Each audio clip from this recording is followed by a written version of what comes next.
Welcome to another episode of the Incident Commander series. On today's show, we're going to explore the role of an incident commander with yet another special guest, Terry McGraw, CEO at Cap Endeavors Inc. Terry has many years of incident commander experience, and here he is with us today to share his experience as an incident commander. Welcome to the show, Terry. It's great you could make the time today to share your journey as an incident commander with the community. How do you see the incident commander role? Yeah, I think what it really boils down to is sort of three major components blended together. There is a well-versed crisis manager who also has a highly technical background, but also has consultative experience that can translate the highly technical into non-technical executive speak. Because you're going to have stakeholders across the spectrum. And so the incident response commander really blends those three capabilities in highly complex incidents, such as ransomware across an enterprise. Having all three of those sort of skill sets is a requirement. And that's really what defines the incident commander. What type of personnel do you generally have around you? Like, what constitutes your core team? What are the core team members that you consider part of your direct ecosystem? So yeah, I hate to say it depends. Um, and Of course, you're going to have the incident response forensic technicians who will be doing the root cause analysis and helping with containment and eviction of the adversary. You'll have the organic personnel of the victim organization. So there'll be some level of their IT involvement. Usually, the chief information security officer or director of IT will be involved. Some level of executive management will be involved. You will have inside and outside legal counsel. Why is the outside counsel important? Because it almost invariably there will be a litigation component of this somewhere down the line. And the actions that you do as part of the incident response, as well as sort of what happened and what you did about it, all kind of need to be protected under privilege. Now, this may be kind of unique to the United States. I know each country has its own sort of litigious environment, but having outside counsel as a way to invoke privilege so that you can conduct the incident response activities in a way that won't end in finger pointing later. So outside counsel is incredibly important to have, but it really is sort of the organic capabilities, people who know the environment inside that you're trying to recover, plus some external components, particularly legal counsel and your own forensic team. That's really your core. We divide it into sort of your core incident response team, your extended incident response team, and then the ad hoc folks that you would bring in as necessary. Communication specialists, HR component, things that may come in and out of the operation as you go through the stages of the recovery. But the core team is almost always the forensic capability, the incident response commander, the direct responsible parties inside the IT department and cybersecurity of the organic unit, and some level of executive oversight from their side. Number one, the time to figure all this out is not when you're in the crisis. The time to do this is well ahead when you're doing tabletop exercises and you're running through your response plan, and too many people do that as a paperwork drill, not as a real exercise to determine what critical questions and strategic questions must be answered ahead of the crisis. You should not be determining, what your insurance policy will cover. Do you have a preferred external counsel? Does your internal counsel know what to do? Do you have messaging templated? Would you pay a ransom? If you would, how would you pay? All of these things that end up becoming crisis decisions should never be crisis decisions. They should all be well thought of well before. Legal teams are just like forensic teams. They all kind of have their own personality, their own flavor, their own kind of way of wanting to do things. And as incident response commander, you're going to have to be flexible to that. The biggest challenge I see is that a very experienced outside counsel in cyber matters want to kind of be the incident commander. And that's a little problematic because they're experts in the law. They're not necessarily expert in tradecraft. I tend to try to be as flexible as possible, defer, all the things that they need to make them comfortable from a legal perspective. But I make it very clear that there is one incident response commander, and that is me. And so, you are a part of this team. You're a key part of this team, and I will defer to you when it comes to legal matters. But the conduct of the operations is clearly in my purview, right? And so you had to sort of set that tone respectfully. It's consultative. Kind of need to Yes. negotiate at the beginning a little bit, right? That in my Yeah. experience, sometimes depending on what type of legal counsel organization you're working with, they come in with very unreasonable expectations, and then you as an incident commander need to set like, this is the framework. We're going to keep you in the loop of what really matters, like written products, written updates potentially. But that sometimes is challenging, I find. The most challenging part of that, I think, is the legal team will have a very defined view of what they need to answer to reduce the potential for a exposure to litigation later. And so they will want to drive forensics to answer questions that are directly related to what they may have to litigate later. Again, it's a negotiation, right? There's probably a very good legal reason why they're really concerned, because they got notification thresholds, there's compliance and regulatory things they have to meet, and they need that information. But by the same token, you need to conduct containment and do thorough eviction and eradication. And so it's going to be a dance and a balancing act, but that is why an incident response commander is so important, because if you don't have someone that can, like literally that becomes someone's full-time job. And organically, organizations just aren't prepared to do this, and they don't know necessarily. They haven't had to do this. An incident response commander has the benefit of having to do this, has done this multiple times, where the crisis is expected, it's understood, it's known, it's manageable, and someone can lead with calm dispassion, whereas the organic folks are, this is the worst day of their professional lives, right? I had a municipality, and it's not the one you're thinking of. That one actually went really well with team legal.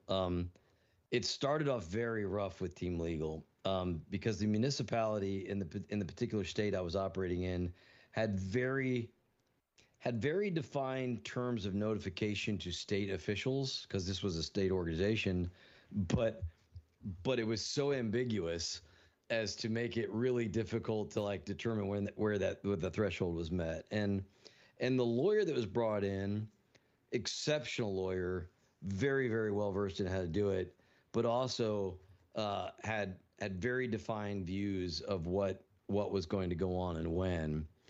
And we were still very much in determining, what data was touched, where, like we needed to understand the extent of what was going on.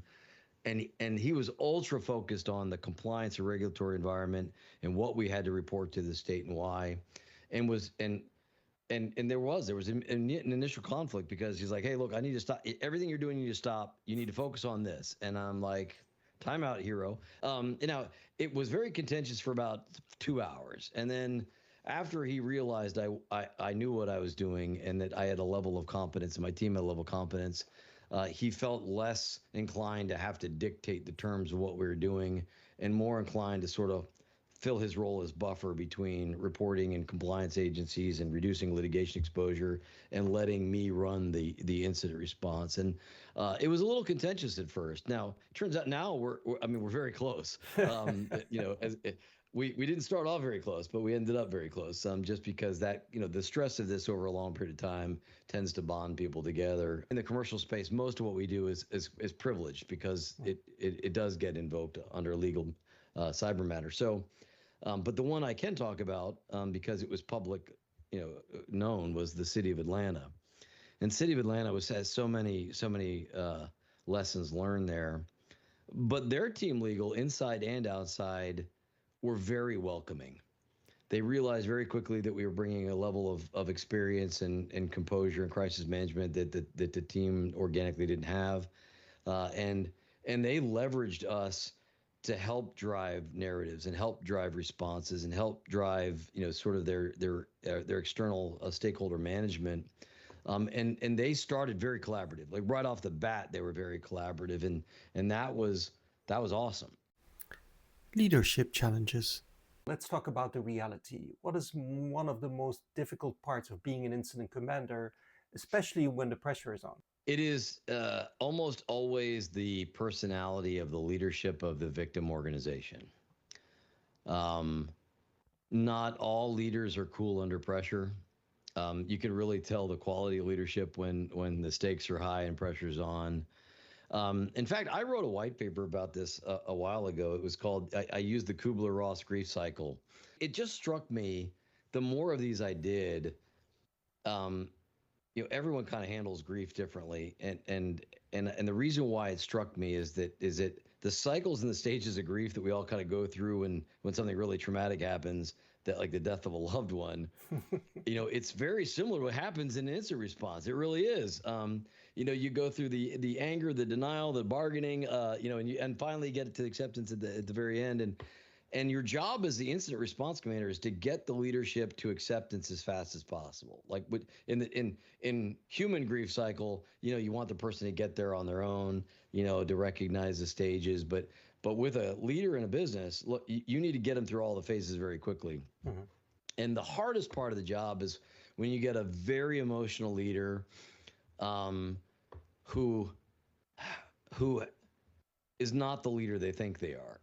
They're a little immature. They're impatient. They go through the anger, the blame storming, the pushing their team to the breaking point by working them through the nights and weekends, and they just want to resolve this now, and they feel like if I beat on everybody hard enough, we'll get to the end faster. And actually, all that shit is counterproductive. Clearly, the hardest part of the incident response commander's job is to try to manage those personalities. You also have the opposite extreme, which is a disengaged leader. And so, look, the hardest part of this is managing the personalities of the executive leadership and the decision makers, so that they don't make rash decisions, mm-hmm. That they understand how this process will unfold, and not to make it worse by hyperbole and beating their team to death. And then the other ones are like, the disengaged leader that you need to bring in and say, look, this is a serious existential threat to the business. We need you to be involved. And then there's a shade of that is leaders who just want to either hyperbolize or downplay, which are both bad, right? Like those that like, oh my, we'll go on, this is an advanced threat, and we've done everything correct, but they still got in, and it turns out someone clicked on a fish. Yeah, the hardest part clearly is dealing with the personalities of leadership in the organizations that are under the stress. All right, so almost every incident commander, in my experience, have their own signature. So if you have, in all of the classic opening statements that you can think of in a war room. I come from a background of military leadership. I have almost 3 decades of active duty experience, and sort of leadership. It not only is innately trained, but professionally trained as well, and you sort of hone that over the time. But there's an old adage that says, "When in charge, take charge." And setting the tone, it's almost not what you say, but how you say it. Mm-hmm. You need to exude confidence. And so I will tend to open up and say, look, this is an existential threat to your business. It seems overwhelming. There's going to be a lot of chaos, but my job is to impose order on that chaos and to get you through this as fast as possible, mm-hmm. And as effectively as possible. And we've done this before many times. And the degree to which you adhere to our advice, defer to our guidance, and help us, implement the battle rhythm that we need for this incident, the faster you will recover and get back to business. Mm-hmm. And then I'll walk them through the stages. We need to talk containment. Containment is everything right now. We have to make sure we stop the bleeding. Then we have to understand how the adversary got in and what presence and persistence they may have, so we can effectively evict them from your environment. And then we need the process of remediation and recovery. So remediation is fixing the things that are broken, getting you back to state. Recovery is getting you back to operational effectiveness again. And we'll walk you through that process. But it's really more about how you say it, how you come off, how confident you are, You have to be, cool under pressure. You have to be high. You let them know, look, I've done this before. I've done this many times in much worse situations. Yours truly, I've done it in combat situations, right? So, I mean, there's no one shooting at us here, right? It could be worse. But it's getting them to understand that you know what's to do, you know how to best accomplish this, and you've got their best interest at heart, and to build a trust and a rapport. And so you just sort of start off being very confident. When in charge, take charge. You mentioned an interesting topic, battle rhythm, and I very often emphasize on setting the right operational cadence, the operational tempo. How is that so important?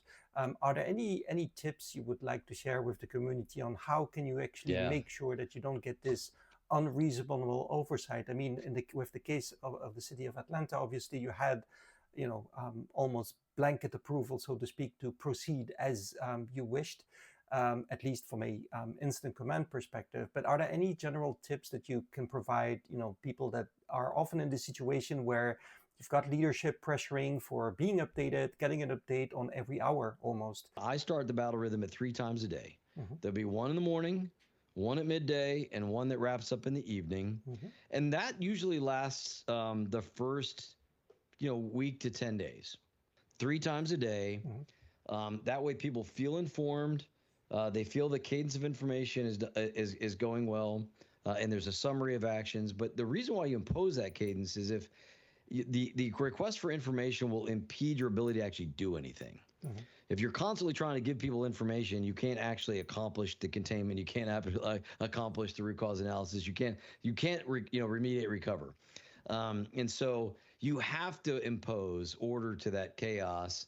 And you just have to accept the fact that yes, I understand you're the chairman of the board. Yes, I understand the CEO. We have 3 updates a day. You'll get your update then. If you have a question, you'll feed it in, and I'll get you back the answer. And there's a reason for this, right? It's not just to be arrogant. Like, you have to instill confidence. Look, we need to ensure that we are prioritizing our efforts to balance, to get this business, get this organization, get this city back into full operation. For everyone involved. And inside the battle rhythm is like, what will we accomplish? We are going to set information, like a response action priorities, and they don't change unless the incident response commander approves it, or in conjunction with the organization's leadership. Because you'll get people like, I had one incident response, I swear, the CEO would just call down to the help desk like, hey, I need you to do this. And it would like, and I would find out about it to the end of the day, like, where is all this? Oh, we didn't do it because the CEO. I'm like, and I literally had to go in and close the door after he, got it out of his system. He just said, okay, I got it. But you have to sort of impose that rigor. Now, after you've got into the battle rhythm, you'll find that you don't need the noon update anymore. People get used to like, okay, we're going to set the task for the day in the morning. We'll provide information to roll up in the evening. We'll get into the RFI cadence can then be by out-of-band communications, and so that gets more as people are used to getting the updates. They'll stop asking for it, and if you give cogent, thorough updates, not ambiguous, only state what you know. State what you don't know and what you want to know. So those are part of that process you go through. And then after you go through it that first week, that you drop down to 2 times a day. As you get into more of the remediation and recovery, it gets down to once a day. What are the sort of conflicting priorities at the start of an incident? You do have to sort of have a polished manner of conveying of information in a crisis. And so the first part of conflicting or deconflicting priorities is building the trust that you have their best interest at heart, and getting them to understand that providing information too soon that's not curated, not vetted, not well understood will cause problems for them later. And that if they exercise a bit of tactical patience and allow the technical understanding of the situation to evolve a little bit more, then they don't get ahead of the information, they will avoid much more dire consequences later. And so part of this in the consultative approach is look, I know information is important. I know you're up against timelines, but giving wrong information will be infinitely worse than taking and giving a more measured approach. But the priorities really are containment, root cause analysis, which leads to a thorough eviction process. Some bodies of work call it eradication. Some call it eviction. I think it's kind of a matter of a preference to the term that you use. Again, language nuance means things, right? In different languages, they may have different interpretations, but removing the adversary completely from your environment, that's third. And then remediation and recovery, right? So remember, remediation means I'm now starting to fix things that I disconnected in order to do the first three, right? I either isolate the network completely, I isolate segments. I've done something that's impeding the operation, so I could evict the adversary. So that remediation, and the last part is recovery. That means how do I get the company back to its normal operating procedures? What about cultural differences in the ecosystem? That's a great question. And it has come up. So the first thing was what people don't, I think, fully understand unless you really do this every day is that nuance matters in language. Um, and can can be and things can be misinterpreted if the language translation isn't correct. Now you will have an amazing language gift, right? You can have not only conversational English speaking, but technical translation and business nuance, like and so cultural nuance does create issues, and some of it is language introduced. Um, some is cultural, like um, in my dealings with my Japanese customers, um, there is very much a face-to-face component. There's very much an honor and integrity component to it. Uh, Bad news isn't delivered the same way it is to a very blunt German leadership. That just get to the facts. We don't need a lot of conversation. Just tell it's like we need to. There's an order and a rigor of self-imposed. Whereas some other cultures, it's more of the niceties of the interaction. There does tend to be sort of I think a layer of distrust when it comes to Americans inserting themselves in a European kind of owned and operated corporation. And so, the traditional one in charge, take charge, that's true. But you also have to understand that there's a cultural bias that's employed here is right. Just making mistakes in some cultures is a big problem. Yeah. And really some people really don't like to come up and say, yeah, I've made a mistake. I've actually done something wrong. In some cultures, that's absolutely unacceptable from a cultural point of view. And I think that's one of the biggest challenges that I'm seeing is navigating on incidents around the globe. It's hard. It's hard, right? So I remember being on one case. I was working with people from Thailand, and although I'm good in English, the biggest mistake I ever made was I don't understand a word of what they're saying. It sounds like Chinese to me. And that was one of the biggest lessons learned that still resonates with me. You mentioned AI earlier. Those are the kind of questions that are very helpful for an AI like Grok or Claude, right? Anthropic. Like you can ask for what are the cultural nuances to this region of the world in this particular engagement, and it will give you a very good. And look, I mean, it's distributed data, it's learned data, but the reason I like Grok and Claude is I think they do a better job of curating the answers than other ones. They do provide really good information, and it's not just like a search engine. You can ask more nuanced questions, and you can get a better feel for it, and you can do it rather rapidly. And I highly encourage people to use those capabilities for that kind of thing. What was your biggest win? Well, all of them are kind of wins because in every case that I've been involved in its response, the company survived. And there was a couple where it was close. For example, there was a company, it was a financial transactions company, and I can't give much more specific because people know who they are. But their back end got shellacked with ransomware. The thing that was really important about this one is they had really good immutable backups, but because this happened during a financial week, like it really complicated the containment eradication because literally 3 days it would have bankrupted the company. There wouldn't have been a company if they had been able to convict, like the legal obligations, the financial obligations, like literally they would have been blown out of existence in a matter of 3 days. And we're talking about a big company.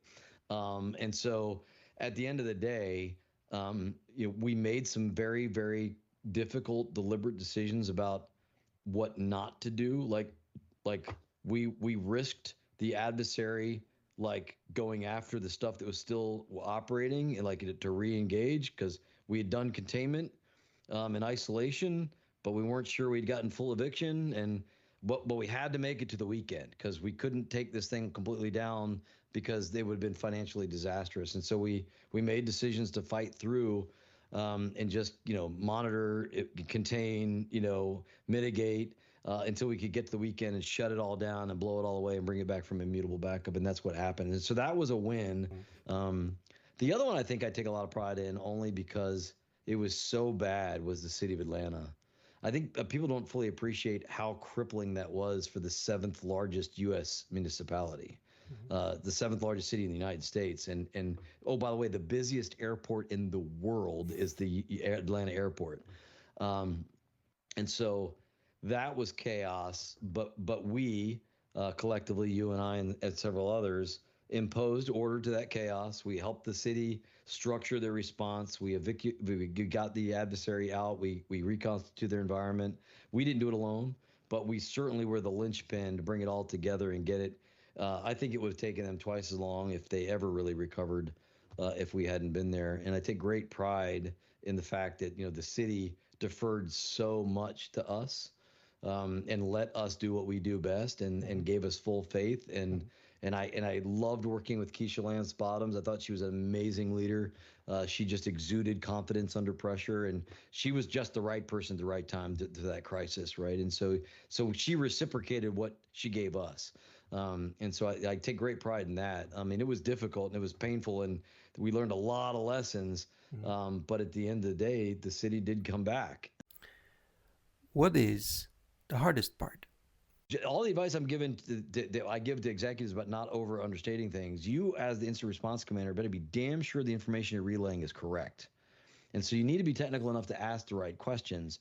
And so like that almost cost me a lot because it came back to bite my butt because the person I related to actually happened to have a really big technical background. And then he's like, "What did you say?" And then when I heard myself say it again, I'm like, "Oh, it's like I'm like, man, I should have caught that." And so that can be your undoing. So you do have to have a technical background, I think, as well. And you need to Or be try. willing to learn, right? Learn from your mistakes, learn from your experience. And I think that's everyone needs to find their own incident commander framework. Not one methodology is going to fit everyone. But my advice when I train people up to become an incident commander is really about find what works for you, right? Find the methodology, find the tools that work for you. And then eventually you'll become a very good incident commander. But you'll make mistakes, you'll make missteps, you'll have situations where you probably will doubt of, is my career done? Like you just said, sometimes you make statements. But I think learning from your mistakes is the biggest thing that you can do, right? Sure. That's where you have the steepest learning curve. The mistakes is what makes you grow, at least from my experience. Yeah, and surround yourself by people who've done, I mean, like I learned an immense amount from like you and Tony Kirtley. Like I brought my own experience to the table and my own set of skills, but I learned about the more technical functions of how incident response works. You and Tony schooled the snot out of me, right? I mean, I became a much better incident response commander after working with you all because of your breadth of experience. So I think that's another thing that we can't undersell. If you want to be an incident response commander, go work with someone who is and learn from them, right? Make it your own, but learn from the expertise of others. You should, in our field, you never stop learning. You should never, I mean, if you think you know it all, you're actually a danger to everybody else. So the technical part, I think it's easier to take someone who has executive consultant experience and give them the technical information to be successful rather than take someone who's very technical and try to train them to be an executive consultant. I think the first thing you should probably, if you want to be an incident response commander, not just incident response, but the incident response commander, you're really going to have to get good at communication, verbal communication, lesser extent written communication, but verbal communication in a consultative way, being able to translate the technical to the non-technical, but in a crisis way. So the first thing is become very good at communications to different levels of technical people and different personalities, right? The ability to communicate to people across cultural barriers and language barriers, and even within your own language and culture, being able to calmly and effectively communicate. So there are plenty of really good content creators for how to present, and I think that you can avail yourself to how you tell a story, how you communicate. That's number one, because that's probably the hardest esoteric thing to master. So if you're a technical person and you want to get into this, you need to learn how to do effective strategic communications.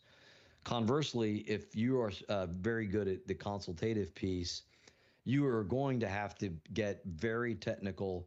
I don't like, for example, I would not be a very good forensic analyst. I learned enough about forensics to know exactly what my team was doing. But it's not like I could just go pull up shell bags and go through it and find out what the threat actor did. Like, can I follow along with the analyst and what they're doing? Yes. Do I know all the steps to get there? No, I don't. And I would not pretend to. Right. So I think you have to be as technical as you possibly can, but understand your limitations. Right. Because you can misrepresent your technical skills, and that can also get you in trouble, right? So I always insisted that my forensic team members had a good handle on what the situation was. They briefed me, but they were present when I was communicating to an executive. And oftentimes, when it came to the actual articulation of what the forensic said, I had the forensic analyst do that piece. Right. So also being a good leader is knowing when to have your team shine. Right. And so having that forensic component there to communicate exactly what happened technically and provide, and you're there to help translate. So get enough technical acumen. If you're not already technical, learn enough of the technical acumen that you can articulate what's being done clearly. If you like the content of this episode, do not hesitate to leave a like, comment, and subscribe and follow the series on the various platforms it is provided on. Please also feel free to suggest any topics of interest that you'd like to see discussed on this series.